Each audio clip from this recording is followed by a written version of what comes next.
Chapter 366. A Muslim Girl in the West, Section 19. The Athenian police brought Dr. Ibtihal to the court with heavy security. Many people came that day to see the Sudanese woman who in short time her photo appeared daily in every front page of the newspapers. Many of them heard some of her controversial speeches that she delivered at the Sudanese Students' Club, the University of Athens, and the Apostolic Church. Some of them had also heard her latest private speech, which they got from the internet. By then all people in Athens considered Dr. Ibtihal to be a genius for her remarkable memory of remembering stories, names, and pages numbers that she read in books many years ago. They had never seen her in any speech using notes or opening books. Every story or quotation she just quoted them directly from her photographic memory. People also admired her courage and boldness. They had never heard before a woman stood courageously in public places and denounced the teachings of the Quran and Hadiths of Muhammad. Dr. Ibtihal became a real threat to Islam. Muslims considered her to be a new incarnation of Salman Rushdie.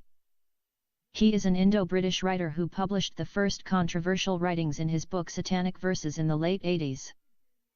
Muslims believed that this woman was used by Satan to destroy all pillars of their faith. If she was not silenced, soon or later many of their children might rebel against the teachings of the Quran and the Prophet. Some of them began to pray and ask Allah to work a miracle on her by putting her into big disgrace or killing her in a painful car accident. Some fanatic Muslims began to plot her assassination. The trial this time went on for a long time. It was like a debate between Dr. Ibtihal's lawyer and the lawyer of the Muslim community. The latter lawyer used every word that Dr. Ibtihal spoke in her speeches in order to prove that she was full of hatred toward Islam and Muslims. He admitted that Dr. Ibtihal had a bitter experience in her country. She was unjustly abused and unfairly condemned to death by the Islamic court in Khartoum. He argued that the hadith that prescribed the death penalty to an apostate from Islam was a disputable hadith. He used as a proof that Muslim country like Egypt would not allow a court to pass the death penalty against an apostate Muslim. He gave as an example the famous case of the Egyptian scholar Nasr Hamid Abu Zayd. Although the court proved Abu Zayd an apostate from Islam, still it couldn't pass the death sentence on him. The court, however, was able to divorce his wife from him against her wish and his wish. Nasr Hamid Abu Zayd and his wife, Ibtihal Yunus, fled out of Egypt and became refugees in Netherlands. The lawyer of Dr. Ibtihal reminded the other lawyer that the trial in question had nothing to do with apostasy. It was about the accusation that Dr. Ibtihal used hate speeches against Islam. It was also about misrepresentation of Islam in public places. The legal representative of the Muslim community quoted many words from the speeches of Dr. Ibtihal to show that she misrepresented the teachings of the Quran and the Prophet. Dr. Ibtihal herself and her lawyer refuted all his quotations.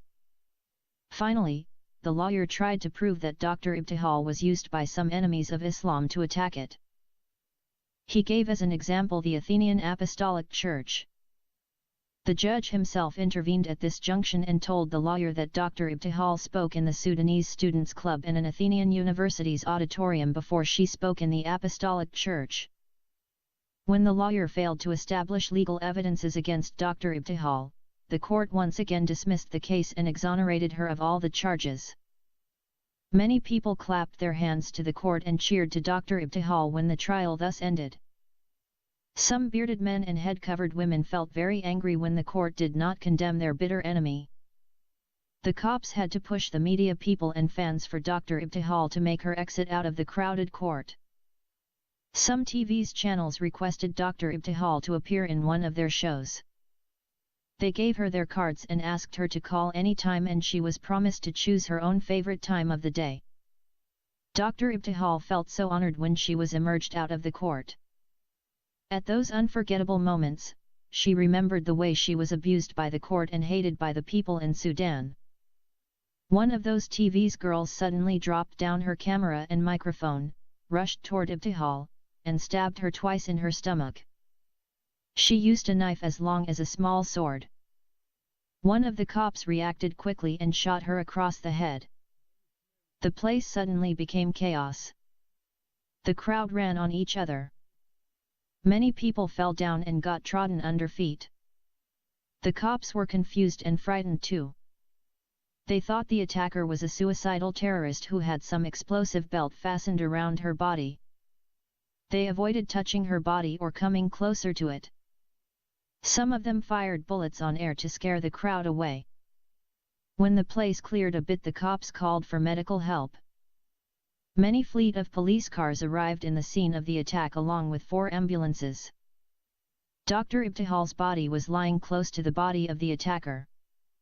The cops used a bulldozer to pull the body of Dr. Ibtihal first. Her body was taken to one ambulance and rushed to the hospital. The cops were still under the belief that the attacker might have some bombs concealed inside her clothes. The bulldozer carried her body carefully and then dropped it on the ground. The cops felt as if a nuclear weapon hit the place with powerful explosion. The body of the attacking girl was shattered into hundreds of pieces. After the terrorist attack at the court, the police authority were required to answer many questions. How the terrorist girl managed to break through the heavy security at the court. Who was she and to which terrorist group she belonged? Some cops testified that she was able to reach close to her target under the pretension that she was a camera girl working for some TV's channel. The cops were suspected that the girl attended the trial. Most probably, she sneaked inside the crowded media people when Dr. Ibtihal walked out of the courtroom. Luckily, the terrorist girl did not pull the trigger of her explosive belt before she stabbed Dr. Ibtihal. If she had done that, then her targeted woman and the entire gathering of cops, media people, and fans would have been killed along with her. In addition, it was double luck that the cop that responded and fired at the terrorist girl shot her in the head. If he had shot her in her body, he would have carried her suicidal mission successfully. Many people believed it was a divine intervention that none of these happened. On the next day, some newspapers came out with many articles blaming the Athenian police for their double failures.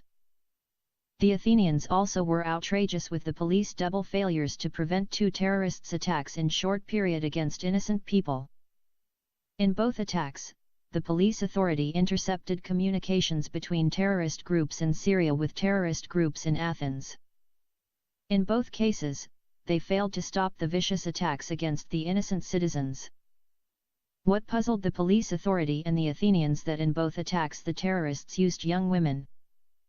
It had never happened before that the terrorists used women to carry such dangerous suicidal missions in a Western country. Meanwhile, Dr. Ibtihal and many other innocent people were fighting deaths in the hospitals. Even some cops were injured when the body of the terrorist girl exploded within a few meters away from them. Until the second day, there was no report from any hospital that someone died from those who were seriously wounded. The only person who was declared dead by the police authority was the terrorist girl who carried the attack.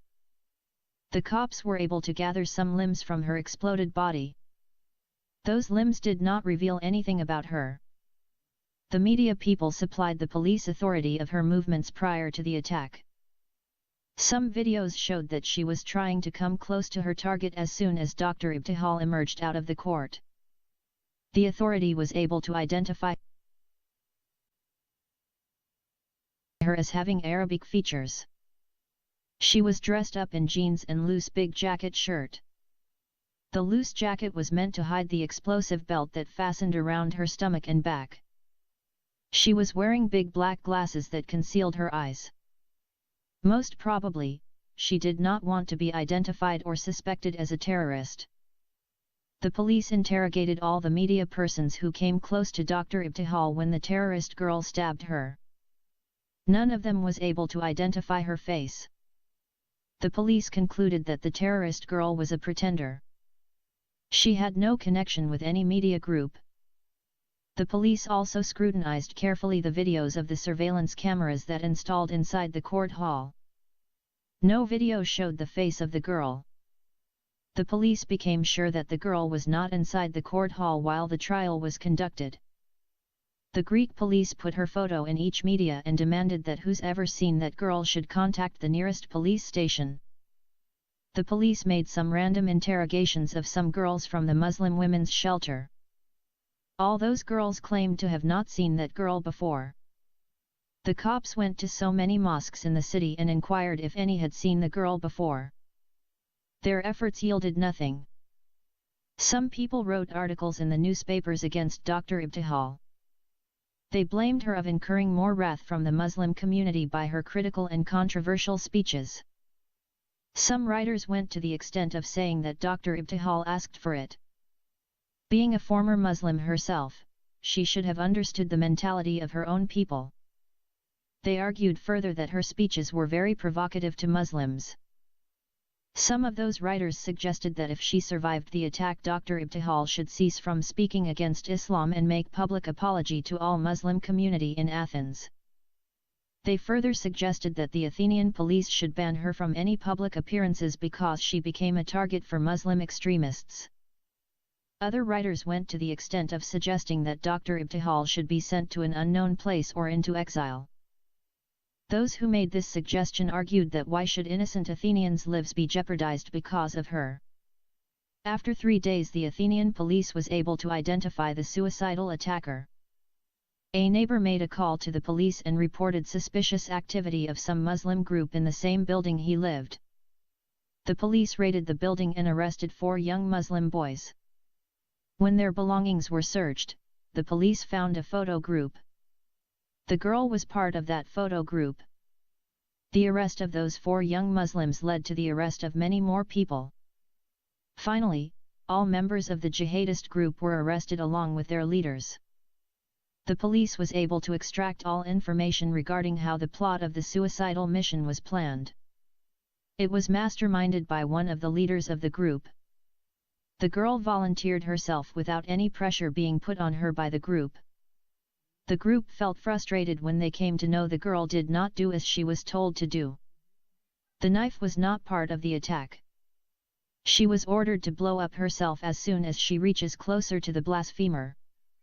It appeared that the girl wanted to inflict pain in her victim before she murders her. She was so filled with anger and hatred toward Dr. Ibtihal that was why she stabbed her in her stomach. If she survived a few seconds after the stabbing, she would have blown off herself. One of those who were interrogated told the police authority that there were hundreds of Muslims outside the jail who vowed to finish the job of the martyred Muslim girl. Some of those detainees called the girl a martyred saint. It was true that the plot of murdering Dr. Ibtihal was a total flop for the jihadists. In the contrary, it helped the police to arrest the entire group and prevent further terrorist attacks on innocent people. Moreover, no one died due to that attack except the attacker. Those who were injured and were in critical conditions recovered in a few days. Some of them were discharged from the hospital. Dr. Ibtihal too was treated and discharged after 5 days. Dr. Ibtihal understood that her presence in Athens was a great danger for her and for other people. For that reason she began to think of moving somewhere else.